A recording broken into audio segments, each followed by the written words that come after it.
C'est l'un des chantiers les plus pharaoniques de notre temps, la construction du canal du Nicaragua censé relier l'Atlantique au Pacifique. 50 milliards de dollars, 50 000 ouvriers, 50 travaux. Un projet qui cristallise aussi les tensions, manque de transparence et surtout risque de pollution. Le reportage est signé Laurence Cuvillier, Mathieu Comin. Il se trouve ici avec nous notre frère Wang Ying. Sous les projecteurs, l'idylle a l'air parfaite. Le président du Nicaragua, Daniel Ortega, déroule un tapis rouge au millionnaire Wang Jing. Avec ce projet, nous allons changer le monde et apporter plus de bonheur et de joie aux habitants de cette planète. Mais les cérémonies terminées, les critiques pleuvent. De la part des écologistes d'abord. Le canal va traverser le lac Nicaragua, la plus grande réserve d'eau douce d'Amérique latine.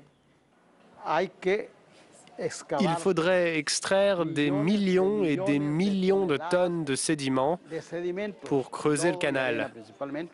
Boue et sable principalement. Cela signifie que la qualité de l'eau va se perdre. Elle ne sera plus potable.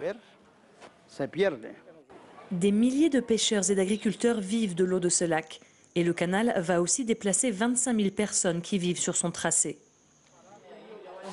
Ça fait 30 ans que ma famille vit dans cette maison.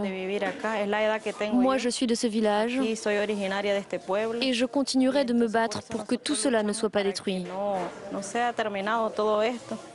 Le contrat entre le Nicaragua et l'entreprise de Wang Jing, HKND, indique que les terres seront rachetées au prix cadastral, c'est-à-dire à peine 10% du prix du marché.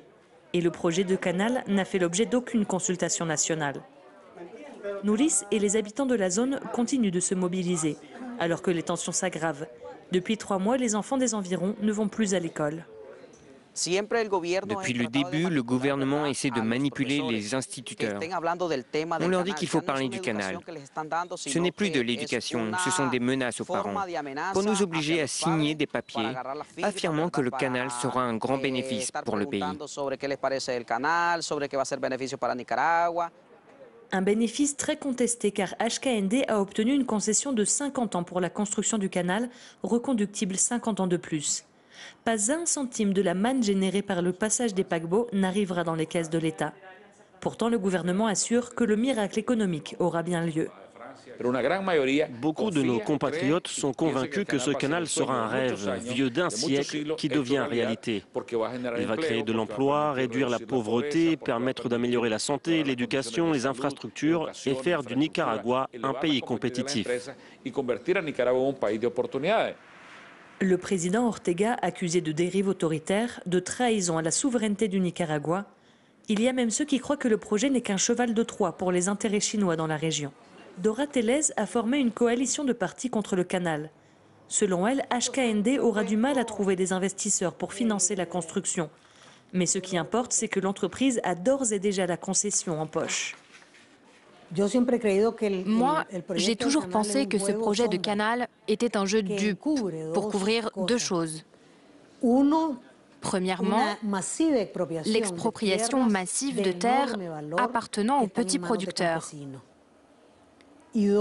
Et deuxièmement, le développement d'une quantité indéterminée de projets privés, qu'ils soient touristiques ou commerciaux. C'est sur cette côte pacifique encore vierge que devrait bientôt se construire l'embouchure du canal, entourée d'une zone franche, d'une autoroute et d'une voie ferrée. Le Grand Canal, opportunité de développement pour le pays le plus pauvre du continent américain, ou grave erreur de calcul environnemental et social. S'il coupera le pays en 2, il le divise d'ores et déjà, avant même que ne soit donné le premier coup de pelleteuse.